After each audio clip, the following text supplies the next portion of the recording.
7 steps to regulating the nervous system.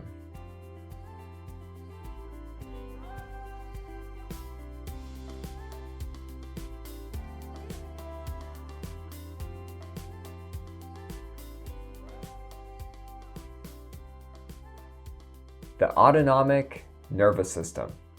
One of my favorite topics. I get lots of questions about it, and for good reason. It is highly related to why your chronic pain or symptoms are being triggered or perpetuated, or how we can actually heal from them. And in this video, I'm going to give you 7 steps to regulating the nervous system. So, let's dive into it. Number 1, education. The starting place to regulating your nervous system is getting the proper education and understanding of your autonomic nervous system. Now, Polyvagal Theory is the science of your nervous system. It's the science of safety and connection. So in Polyvagal Theory, we understand we have 3 autonomic nervous system states. And they're not a fixed point, they're all a continuum. So you could experience them at a more mild level to a more extreme level. So we have the ventral vagal system. This is where you pay to be. The ventral vagal system is where we feel safe, connected, calm, socially engaged. We want to connect with the world. We may feel playful or joyful or excited. Now, underneath that, we have the sympathetic system. Now, the sympathetic system is not all bad. It mobilizes us. It mobilizes us to have energy to live life. But if we go far enough into the sympathetic system, we start to get that fight or flight response, which at the mild end could be nervousness or agitation, and at the extreme end could be panic or rage. Now the final system is your dorsal vagal system. Now the dorsal vagal system, what this is, it's also a survival response. Basically, when your nervous system starts to pick up on extreme signals of danger, it can move us here. In the dorsal vagal system, we start to shut down, collapse, become immobilized with fear. We can feel numb, despair, hopeless, helpless. And so these are your 3 systems. Now, the one thing I want to talk about here is the distinction between a regulated nervous system versus a dysregulated nervous system. So when we say dysregulated, that doesn't just mean you're in fight or flight or you're shut down. It means you're in the sympathetic or dorsal vagal systems for a prolonged period of time. A dysregulated system is one that becomes really rigid. It becomes really stuck in these survival states for days or months, barely ever going up to ventral. Now, a regulated system, which is the point of this video, 7 steps to regulating your nervous system. A regulated system is not one that's just in ventral all the time, where you feel safe and calm. That's not it. We want more ventral energy, don't get me wrong. But a regulated system is flexible. So you could go into fight or flight, and then you could shift back out with more ease. You could go into shutdown, and you could shift back out. So by utilizing the 7 steps in this video, we give your system the ability to become flexible. Now, I have a whole video on polyvagal theory and chronic pain and symptoms that I'll link to the top here if you want more information on this. It's free education, so make sure you check it out. Number 2, mapping the nervous system. Now, education is one part, but one thing that we need to do that a famous therapist named Deb Dana talks about is we need to map out our own unique nervous system. I explained the 3 states in the last section: ventral vagal, safe and connected; sympathetic, mobilized, fight or flight; and dorsal vagal, where we shut down, collapse, despair, numbness. Now, I explained them generally, but you personally are going to experience those states very uniquely. And so we need to map out, how do I experience each of these states? How do I experience them when I go into them, both at the mild level and at the extreme level? Because each of these states is a continuum. You might, for sympathetic, for example, at the mild level, when I start to go into fight or flight, I might just feel some nervousness, some butterflies in my stomach, maybe some irritation or grumpiness. My body starts to tense, my breathing sharpens a bit. At the extreme end of sympathetic, I'm in full panic or rage. It's blinding rage or such extreme panic that my body's shaking. I'm still in the sympathetic system, but you get the idea. You want to map out both the mild and extreme ends. But we need to map it out. Don't just go off of what's generally occurring in these systems, but how you uniquely experience them. One thing I learned early on, I'll give you an example here, when I was mapping my own nervous system, is when I started to go into dorsal, just at the very beginning, as I was starting to shut down and I was shifting out of sympathetic into dorsal, one thing that happens to my body is it starts to go very cold. I start to feel like a chill in my bones. Now I live in Canada, so it's cold like 7 months of the year, but this was a different sensation. And that was really important information for me to know. So when I'm going about my day, if I start to experience that sensation, I all of a sudden know, okay, this is what I need to do. Because all of the somatic practices, regulation skills are only useful if you know where you're at in your system. If we're not able to reliably tell ourselves where we're at within those 3 states, you're not going to know what you need to regulate. So the mapping needs to come first. I want to be clear about that. Don't just start doing somatic practices, doing the breath work, all that stuff, because you're going to need different things depending on where you're at. And so that chilled feeling that I start to experience sometimes gives me really useful information of like, oh, this is what I need to do. Now, after you map out generally how you experience each of these states, and you can go by experience as you go throughout your day, kind of notice and name what's taking place. Notice what's going on in your body with sensations, breathing, heart rate, muscles, what's going on with your behaviors or what do you have an urge to do, and what's going on with your thoughts. How do you think about yourself, your world, your pain or symptoms?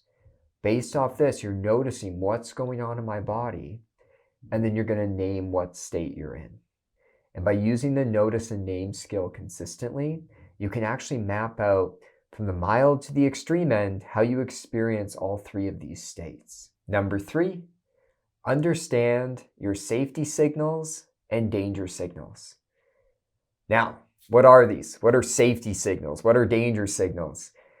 This is what brings you to each of the states. So with ventral vagal, safety signals are what bring you to this calm, connected, safe zone. They can be both external or internal safety signals, and I'll give you some examples after this. Now, danger signals are what bring you to the sympathetic state of fight or flight, mobilized, or the dorsal vagal state of shutdown and collapse. So safety signals bring you to ventral vagal, danger signals bring you to sympathetic or dorsal. It's important to map these out as well. We've talked about education, we've talked about mapping out the 3 systems. Now we need to map out what actually brings you to each of those states. This is also vital information to understand. On my Instagram channel or Instagram account, and on this channel, I talk about somatic practices, I offer some things, but again, your nervous system is unique, and your nervous system may pick up safety signals differently than others. It may pick up danger signals differently than others, because this is based on your entire life. This is based on before you have cognitive memories, things that naturally calm you or things that naturally make you feel more in a fight, flight, freeze, or shutdown state. And so with safety signals, again, these could be internal or external. External ones for myself are things like my animals, being in nature. I like to have warm or hot showers. I like the sensations involved. That's a little bit of an internal one too.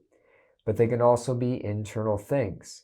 So for myself, focusing on my breathing tends to calm me. It does. It doesn't work for everyone, but it works really well for me. Focusing on the sense of touch works really well for me. So I rub my hands together, rub my legs. Sometimes I just feel my feet on the ground. That's something that calms me. Things like stretching or slow movement is another internal safety signal of mine that moves me to ventral. And these are all really useful things. Now, they don't need to make logical sense. Your safety signals do not need to make sense. I'll give you an example. Diet ginger ale. We drink a lot of diet ginger ale in my house. It's our drink of choice. And one thing is I don't particularly like working later into the day. And so a safety signal of mine is if I have a diet ginger ale in the afternoon, when I'm doing my afternoon sessions with clients, it calms my system. It doesn't make logical sense. Why does a diet ginger ale make such a big difference? But it actually helps me feel safe and calm and connected. And so your safety signals and your danger signals, they don't need to make logical sense.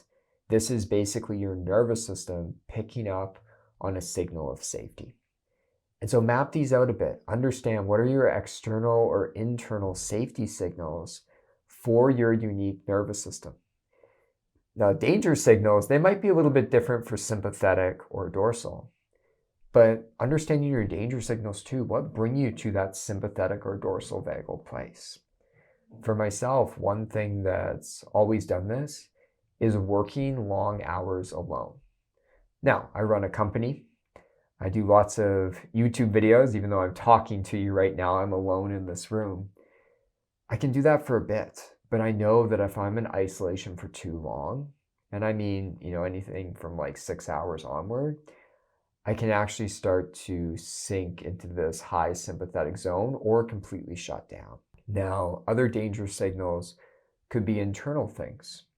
When I feel things like burning sensations, ever since I was a kid, like burning sensations, like heartburn or different things. No one loves heartburn, but I had to do a lot of work because it would dysregulate my system a lot.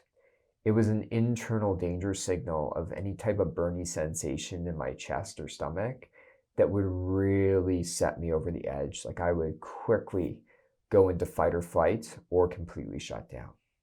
And so again, these danger signals can be internal or external things, but you want to put that together.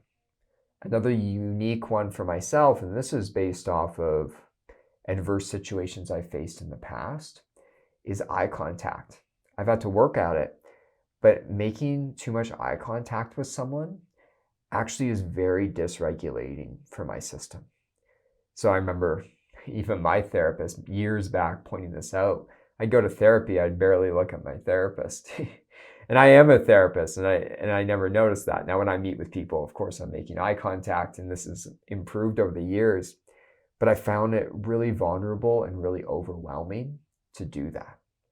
And so that's a danger signal that clearly links back to some of the adverse situations I had in relationships in my childhood. And so these safety signals or danger signals, they're not just things you come up with, they're what your nervous system actually brings you to those states. Like it's an autonomic response. It's not the logic. So map out your safety signals and danger signals. Number 4, breathwork and somatic practices. Now, breathwork and somatic practices, they essentially are safety signals, but they're a bit more than that. Breathwork or somatic practices support us in actually experiencing emotions, experiencing dysregulation with the sense of safety, maybe expressing it outwardly with movement, and actually releasing it. We talk about trauma being stored in the body. Trauma is stored dysregulated energy in the body, stored emotions in the body. And somatic practices are more than just feeling safe. They're a way for our physiology to actually work through that dysregulation. And in small bursts, I want to say small bursts here, not one big cathartic experience, but through somatic practices, we can slowly start to release those emotions or that dysregulation from our system. And this is essential for healing trauma, in my opinion. So breathwork and somatic practices are not just meant to help you feel calm. They give us the ability to work through dysregulation and difficult emotions. When I was first learning about breathwork and somatic practices, here's what I did, and I'll save you months of frustration here. I would use the breathwork and somatic practices as a way to try and always stay calm. That was what I did. And it made sense. I'm a human being. I like to move towards what's pleasant, and I like to avoid anything that's unpleasant, especially, with the characteristics of neuroplastic pain and symptoms. I definitely have that tendency to avoid anything unpleasant. So I'd use the breathwork and somatic practices to just avoid any dysregulation. I just want to always be calm. But that's not the idea. The breathwork, the somatic practices, they lay a foundation to give you the ability to attend to all sensations in your body. That's what we're going for. Whether we're talking about pain reprocessing therapy, emotional awareness and expression therapy, somatic experiencing. The goal in all these approaches, they go about it different ways, but the goal in all of these approaches that I use in my practice is to give people the ability to safely attend to all sensations in their body. Now, breathwork and somatic practices over time can create regulation where your nervous system has more of an ability to shift between the three systems. At the beginning of this video, I talked about what dysregulation is. That's when your system gets really rigid in survival states, fight, flight, freeze, shutdown. It gets stuck there. Regulation, again, doesn't mean that you're always calm. It means that your system's flexible. And this is something that I experienced a lot when I was first healing.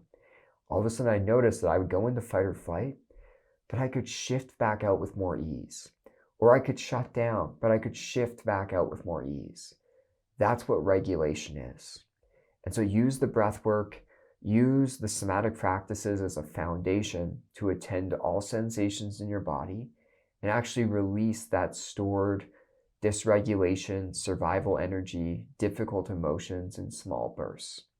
And by using breathwork and somatic practice consistently, it actually does create regulation where you're still going to get dysregulated into these survival states sometimes. You're a human being, but you can shift back out with more ease.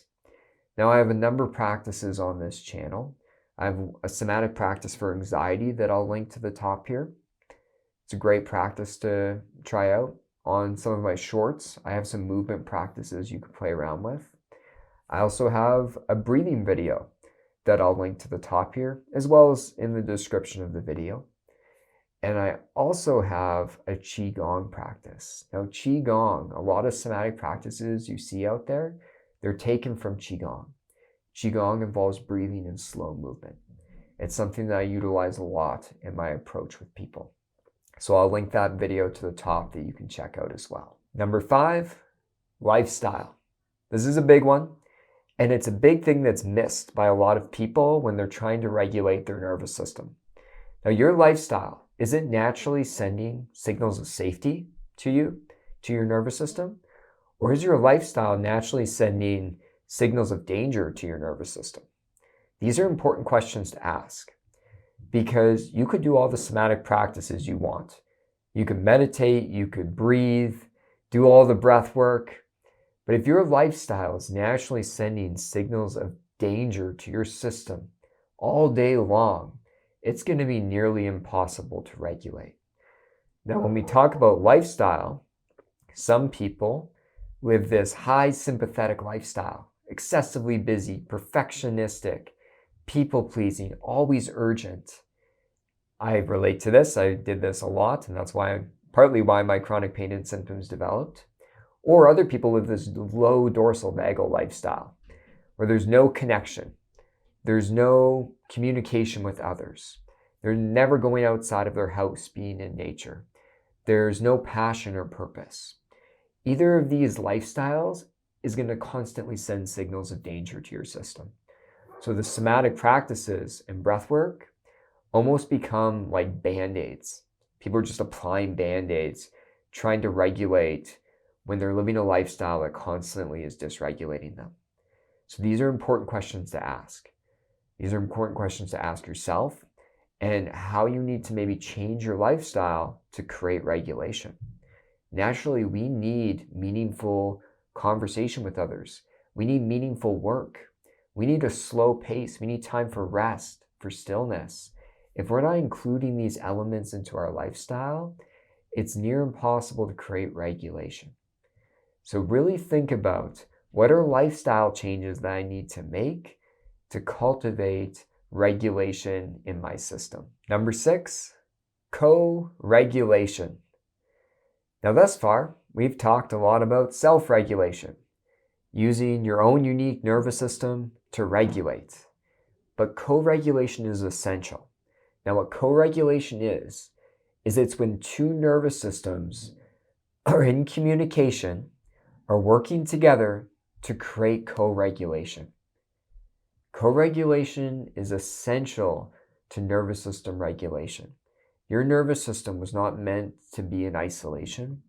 It was not meant to not communicate with others, to not connect deeply with others. And it's needed. So if you're trying to heal in isolation and you're using all the self-regulation skills, but it's not making a difference, it may be because your nervous system naturally wants to connect with others. Now, if people are too scary to do this with, and I understand with trauma, childhood adversity, sometimes it's too scary to connect with other people. We want to work towards that. But you can also co-regulate with animals. I have 3 cats, I have a dog, and my partner has a horse. So we have a lot of, and we have a hamster. Forgot about Pinky the hamster. We have a lot of animals that we're co-regulating with all the time. And that's not by mistake. I know my animals are a safety signal for me, for my nervous system. And so remember, your nervous system needs co-regulation. It was designed for that. It evolved to want to co-regulate. We talk about the social engagement system. These are the nerves and muscles in your face that connect with your heart. And the social engagement system becomes activated when we're in that ventral vagal state of safety and connection. So you can even start small. It could be a phone call with a friend. It could be striking up a conversation with a stranger. It can be working on your relationship with your partner or your kids, actually spending meaningful time playing together, resting together, cuddling together, whatever it might be. But by doing this, we naturally can cultivate regulation in our system and activate that ventral vagal system more often. Number 7, social safety. When we talk about social safety, this links to our lifestyle, this links to co-regulation, but it's understanding in your social world. And so I mean your relationship with your partner, with your family, with your friends, at work or school, in maybe larger communities or society. Are you naturally getting signals of safety or signals of danger? Now I understand with social safety, some of these things we can't change. For a lot of people that face discrimination in society, that's a bigger issue that's hard to change. It's hard to change in therapy, but it's starting to understand this. Is your nervous system detecting signals of safety or danger in your bigger world? Because that's vital. Part of this channel is to cultivate feelings of safety for all of you. I'm trying to develop a community for people with chronic pain and symptoms to feel safe in. That's one of the main roles of this channel, and I hope that it's doing that. Because we need to create a world that naturally sends signals of safety to people's systems. And so sometimes when we talk about social safety, this can lead to bigger life changes. I remember before I went and did my master's to be a therapist, I was going to be a lawyer. People don't know this about me. I was actually starting to study for the LSAT, the test to get into law school. And I realized that I didn't want to work that way. If you're a lawyer out there, no offense, but I don't want to work 70, 80 hours a week only doing that and having such pressure placed on me. I realized, luckily, before I started going down that path, that I was never going to feel safe if I became a lawyer. It was going to be really hard because social safety wasn't going to be there. And so I took a different path. And I've had to adjust course many times. But sometimes it's going to involve changing relationships, When I was healing from neuroplastic pain and symptoms, I cut friends out of my life. I don't regret those choices. That was something that I needed to actually feel safe in my social world. And so sometimes with social safety, the first step is just identifying what are the parts of my life, of my world, that I'm getting signals of safety from, and what are the ones that I'm getting signals of danger from. And you don't have to make big changes if you don't want, but at least get the lay of the land here, understand what's taking place. And by doing that, by actually understanding signals of safety or danger, it can lead us to making bigger changes in the future. So I hope these 7 steps were helpful. Please put your questions or comments down below. Hit the like button, subscribe to my channel, and I'll talk to you all next week. Take care. The nervous system. The autonomic nervous system. The autonomic nervous system. Nervous system. And in this video, we're going to talk about And in this video, we're going to talk about 7 steps. Develop a bit of a map of what the nervous system actually looks like for you. And so it's spending some time. Oh man, it's so good, so good. Now, safety signals and danger signals. What are these? When we talk about safety signals,